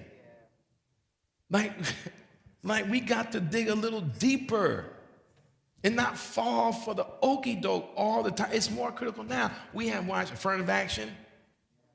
Do we understand what that means? When affirmative action can no longer be used to determine access to college and higher education, it's over. Then it came, we attacking DEI, now you got school. They punked all these schools we thought was stalwarts in our country. Fall in, bend the knee. They did it. And all these companies, when George Floyd was killed, all these companies that threw all this money to maintain their bottom line, they said, oh, nope, don't have to do it no more. And they had cover. We don't want the president mad and them coming for us and pressing lawsuits. We got to comply. And all this happening, we just sitting around talking, I don't like Kamala. That's the stuff. Or, not to kill you with this, or, well, the laws don't really work. What? That's why they fought so hard to get in position to change them. If they don't work, let them be. No, they do work, so let's kill it. It's simple. Kill it and convince them it don't work. But we spend all our energy to destroy it, but it don't really work. Well, the vote ain't that important, but you spend all that time, even now, trying to purge rolls, reduce the amount of people who can turn out to vote, all this stuff you're doing, because the vote don't matter. It don't matter, but you sure trying hard to kill my opportunity to vote. Yes. Oh, yeah, get the mic. No, go ahead. Say it again. I don't hear. I was just saying that people make careers out of like running in politics. You're a career politician. So the idea of fighting against or combating the existence of the infrastructure that people put in place to better themselves or better society for whoever is kind of absurd. Yeah. No. You use your phrase, career politician. When the founding fathers created this concept in this democracy, there was no intention to be career politicians because they were landowners. So they were in D.C. part of the time because they had to tend to their land and their plantations. And so the idea of being a politician for life never made sense to them. It wasn't even part of the conversation. But we see that now. The problem is it worked both ways. We got black folk and people of color in elected office who stayed too long because they're intoxicated with power, right? We see it. Who no longer work on behalf of their constituents, work on behalf of their own self-interest, right? I said this on the podcast I did with David and Banks and Sheena Wright, I said, let me ask you a question. If you want to see how we participate in killing ourselves, I said, here's a simple question. Tell me the last time you saw a black elected official lead voter registration. Think about it. When's the last time you saw a black elected official lead voter registration drives? Huh? Well, let's say locally. Stacey Abrams is an interesting story, though. I know, did you know Stacey? Yeah. Interesting, because she was in school 2 years behind me. Interesting story, but I'm gonna come back to that tonight because we gotta get out of here, but I'm gonna come back to it. You don't. You just listed Stacey Abrams. Name somebody locally, or name some others other than Stacey Abrams. Because even Stacey's efforts at getting more people in rural North Carolina registered to vote had an end game. It was because of what? She wanted to run for governor. She wanted to run for governor. It might have worked if she was up north. What do I mean by that? She came to see me. We sat in that conference room when she ran. And I said something to her. I said, do not underestimate the power of the Bible Belt. I said, because you can register folk, but the folk you register don't mean they're gonna vote for you. Because you got some of us in the South who don't believe a woman should preach, let alone be the governor. Some of us. And you think because you registered to vote, they're gonna give you some loyalty? I said, Stacey, I'm on the radio every week. There folk calling and saying, yeah, the Bible said woman ain't supposed to be over a man. That was the same excuse for Kamala for some people. You know what I'm saying? So it is almost like Du Bois, now in Booker, you think that because your intention is pure, people fall in line. Ain't nothing worse when oppressed people oppress people. If you want to hear the truth, in our community, black women are the oppressed of the oppressed. Right? When you got black folk, men and women saying, I can't vote for no woman because the Bible said, and mean that thing. Yeah, she may, but you know, the Bible says she ain't supposed to be, woman ain't supposed to be over no man. She can't be the governor. Real talk. I said, don't underestimate that, especially in Georgia. Because some people think, you know it, Atlanta ain't Georgia. Atlanta ain't Georgia. Atlanta's a small, most of Georgia is rural. Atlanta's a little piece. And we be going to Atlanta thinking Atlanta, Georgia. We be going to, I can send you some parts of Georgia, remind you that. You drive about an hour south outside of say Atlanta. that. To Go Columbus. an hour south from Atlanta, you be scared. Yes, absolutely. Real talk. Anywhere on I-20, that's Anywhere right. off of 20, Go past far east. Decatur. Yeah, that's right. Go past Decatur, Stone Mountain, you in trouble. You in trouble. Like that ain't it. I ain't worried about. I already know that. All right, yes, ma'am. And we're gonna take a few more questions. And when we come back, Reverend Alisha gonna be here for at least two times. We're gonna finish this conversation because it's important. No, go ahead. I went past Stone Mountain and there was no problems. See, here we go. See, You see how- you see. Just That's what it like is. black You see. folk. I wasn't in trouble past Stone Mountain. You see. It didn't happen to me. I ain't say just past Stone Mountain. You say you're in trouble if you go past Stone Mountain. Yeah, on 20. Past Conyers. She said you go You about want to go 100. past Conyers? You want to go She towards said you go- LaGrange? You want to go up towards Augusta? How far you want to go? Yeah, she said you go an hour past. It's different. Augusta, you think Augusta? No, I didn't go to Augusta. No, but I'm saying You from Georgia Atlanta? is rural. I was out there for like 9 years. Girl, Yeah, no. I'm a native. I said, if you go, it depends. Where in Stone Mountain? Where you? Ku Klux Klan. Ku Klux It Klan. depend- Uh-huh. You didn't know that? Ku Klux Klan. Where the Ku Klux Klan's headquarters Mountain. is in Stone Mountain. Hello. So like he said, Remember, I love what Al Sharpton said about this. He said, you ain't got Jim Crow no more. That's why you think they ain't there. He said, you ain't got Jim Crow, but you got his son, James Crow Esquire. yeah, absolutely. Absolutely. You think it ain't there? It's there. Are you from New York at all? What part of New York? Bronx, okay. The Voting Rights Act wasn't just necessary in the South. How about this? Go 3 hours out of New York City. I'm gonna show you a whole different world. We don't see nobody look like us. So the Voting Rights Act was also to protect people upstate New York, Yeah. which is just as bad. Remember, what our folk call up here back in the day, what they call it? Up South. Well, no different. This was called Up South. Still the same reality. And it was worse than down South. You know why it was worse? Because down South, when the white folk didn't like it, they told you. Yeah. Up north, they was like, Yeah. boy. But let me tell you why. Let me tell you, this is important. How old are you? Yeah, see, that's the same age as my daughter. That's good. But let me tell you what happens and why this not for you, but what the attempt. When people make us feel as though historical context does not matter anymore, you can get a Donald Trump twice. Yeah. When you think historical, what we see emerges out of a reality. Yeah. But there's a reason why they don't want that talked about.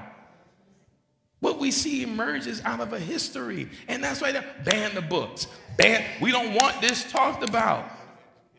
Yeah. You don't want it talked about because it reminds you of the worst parts of this country and the worst parts of this history. And this keeps being done. Our stuff don't matter. Don't nobody need to hear this. When you got people here and black folk talking about slaves chose that, Yeah. what? Or someone saying that it wasn't that bad? What? And we okay with that? And then because then you got some of us who don't think that it was real. What? I ain't comparing because I don't do that, but let me just be clear. You are never gonna hear a Jewish person talking about the Holocaust wasn't real. What? But you gonna find some black folk be like, well, we don't think it was really as much as they saying. What? Nah, man. No. When you look at the true history of this country, the real history, this place is a wicked place. And the way they fool us, you know how they fool us? Capitalism. Capitalism gives the illusion of advancement and access because you got a credit card, because you in debt. Capitalism got you thinking that you actually arrived Upward mobility. because you was able to get that bag or get that car or get that thing. And you start thinking, we're doing much better. What? It's an illusion. What? Oh yeah, I can't with these people. While you sitting perched upon your bed of millions, now it's real. Get out of here. This is why Du Bois got upset. Yeah. Because the folk who got access to the wealth, started having a narrative like, this other stuff, we ain't got to worry about that. I ain't trying to be political. You ain't trying to be what? Your whole life is politics. Mm-hmm. Where? Oh, yeah. McDonough. But Go ahead. what I realized, though, I thought it was more north of Georgia that was crazy. Canton, Jasper, around that top West Coast. That I found it to be very, still rural. I did lift out there, and after I started going there and seeing dirt roads and stuff like that, I was driving with a gun. I'm like, nah, you're not catching me. You had to. Yeah, you're not catching me out there like that. You kidding me? Nah, absolutely not. But Hold I on, want to pause. touch. There are parts of Georgia, if you drive as a black person at night, you better have something. I'm telling you right now, if you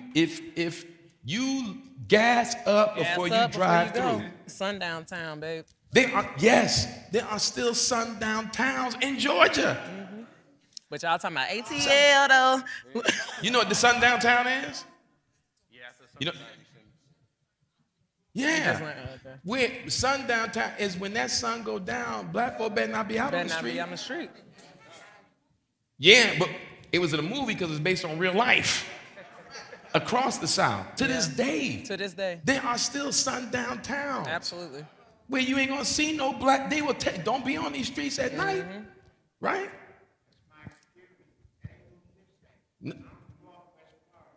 Oh yeah.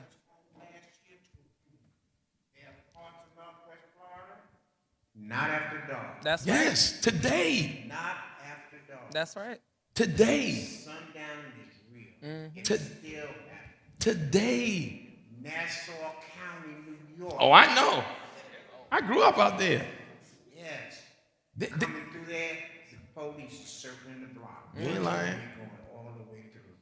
It is still real, man. But go ahead, I'm sorry. Yeah, no, it's cool. So I wanted to touch on that though. Isn't that kind of a good thing when you can have someone go through it and say, "Oh, I didn't experience that," versus back in the days? Oh, it's a wonderful. Hold on. It's a wonderful thing. So let me be clear. Okay.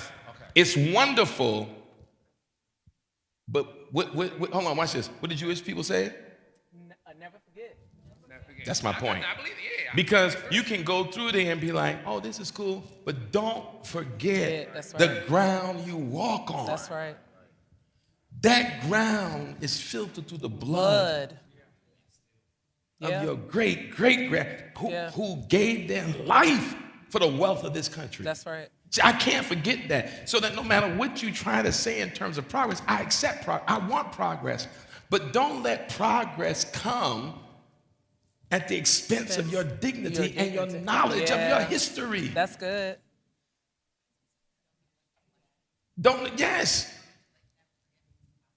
You got to. Don't know. And you can't question. You know why you can't question? Because you don't know, or your knowledge base is based on what your algorithm putting in front of you.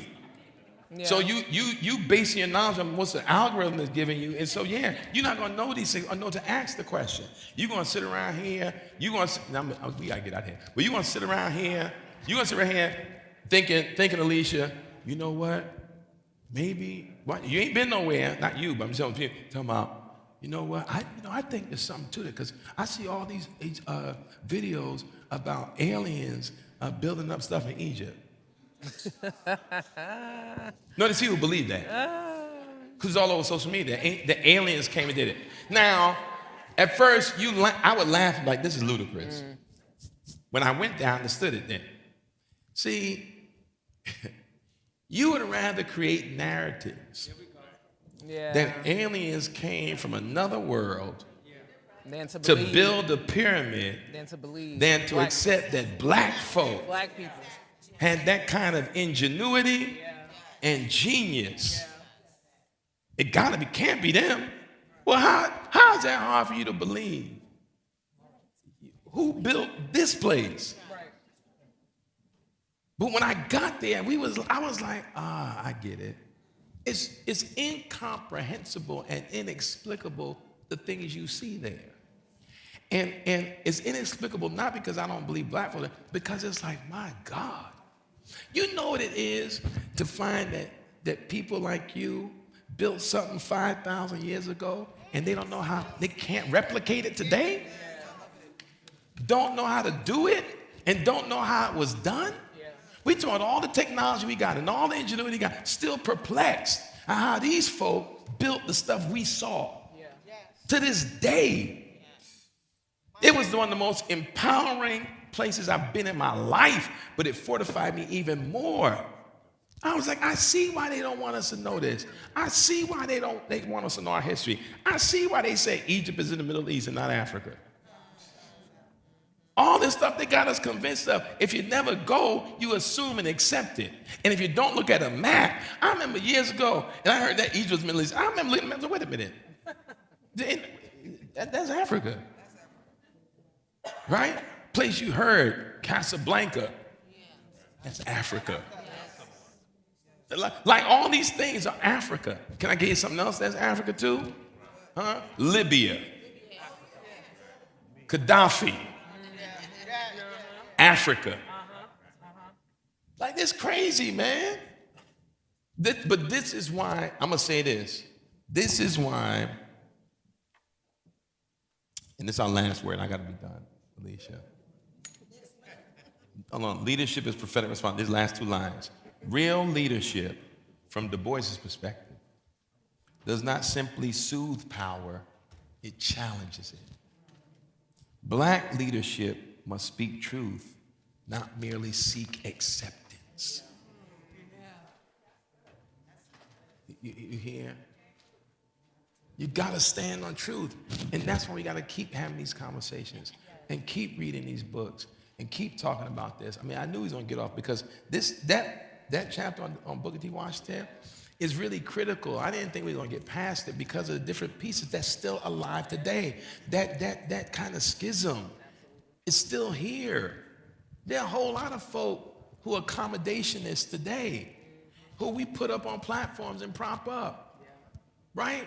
And I have no expectation of some people to do or say the right thing when they benefiting from a system that crushes people.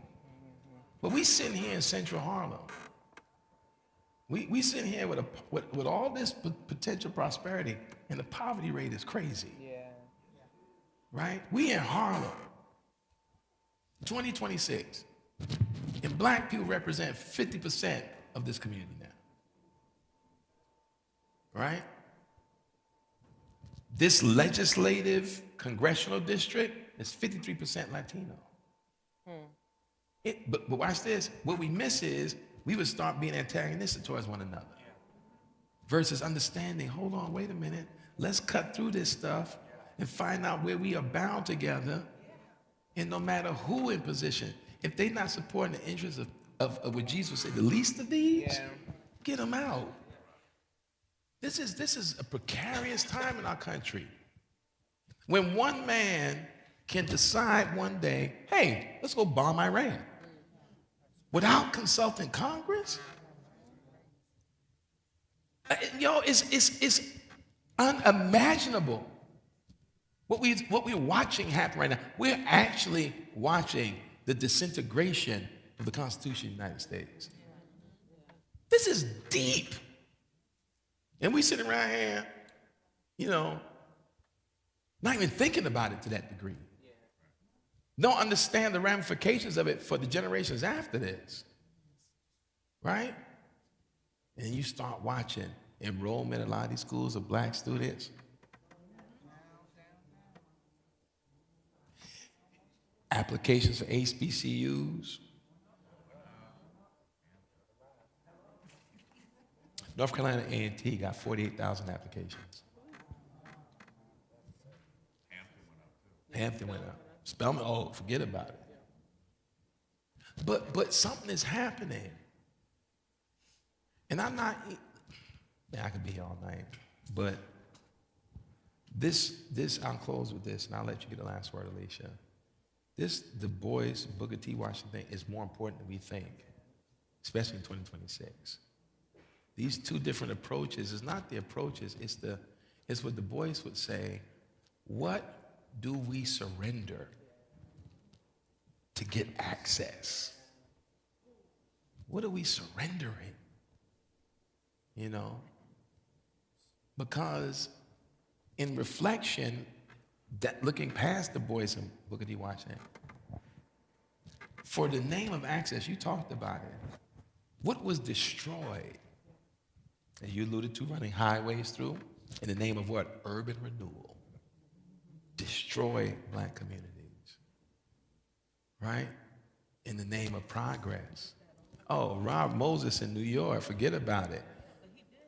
Other states. Disgusting. If you don't know that name, Robert Moses, who built this, who designed the infrastructure in New York State and did it so racist to the core. Of course, you call the roll. Keep calling the roll. Lincoln Center. What was Lincoln Center, Reverend? Where Lincoln Center was built. That wasn't black. If you look at West Side Story, that region that's where Lincoln Center is. You took out a whole community of people of color. Yeah. Before Lincoln Center was there. Robert Moses was so diabolical. And you brought up my brother, help me, your name? Yeah, San Juan Hill was it. But when you talk about Nassau County, right? I grew up in Nassau County, in a town that quickly went from all white to all black, which was Roosevelt, right?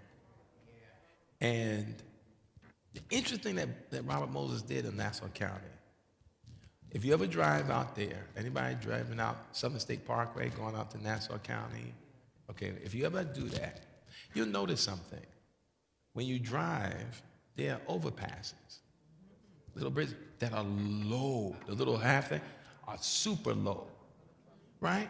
And the reason they designed it like that, because they were trying to keep black folk out of Long Island. What do you mean? Because black folk didn't really have cars in the city. And you can't take public transportation out to those places because the overpasses were low. Designed. Same thing in Chicago, yes. Designed to keep people of color out the suburbs. So they knew that a bus can't clear these overpasses, which meant that poor folk couldn't get out there unless you had a car. But they ain't planning on black folk and people of color getting cars, because as soon as we got a car, we went to Long Island. And you had whole communities that were once white became completely black. And my town was white. Roosevelt, now you wouldn't believe it, but it was, in my day, it was completely black. And the last white man to graduate from Roosevelt High School was Howard Stern. Wow, that's crazy. Wow, anyway, let's get out of here. Come on, now I missed my game. What's the score? 10 points? Okay. Let's go, Hawks. Let's go. Before we leave, I wanted to hear some closing commentary from Reverend Alisha about this conversation tonight. Yeah, thanks for having me tonight. You said we're not returning back to this till after the revival, right? Yeah. So it'll be a few weeks. Yeah. So I actually just want to leave us with a passage, because part of what I really appreciate about this conversation is it leaves me wondering and using my imagination about like what next, right? And so I think there is something at the end of this chapter, right? It's on the last page, right before the wings of Atalanta, and Du Bois is in Tennessee. He's reflecting on his experience with Josie. Last paragraph says, "My journey was done, and behind me lay hill and dale, and life and death. How shall man measure progress there when the dark-faced Josie lies? How many heartfuls of sorrow shall balance a bushel of wheat? How hard a thing is life to the lowly, and yet how human and real. And all of this life and love and strife and failure, is it the twilight of the nightfall or the flush of some faint dawning day?" Last line, "Thus sadly musing, I rode to Nashville in the Jim Crow car." And so I just want to leave the kind of just in a place of us holding that tension, right? One of the things that Du Bois does in the text, when he talks both about the veil but also progress, you notice that they are capitalized. He's treating them like a proper noun, like almost this anthropomorphic thing. And so holding the tensions between this is something that I think I want to leave all of us with, to think about, like, how do we continue to talk about progress in really meaningful ways, but also holding the truths of sometimes having to ride in the back of the Jim Crow car. Yes. Yeah.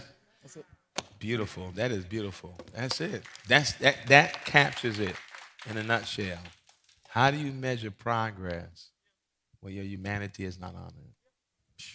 Excellent. All right. Let's close out in prayer.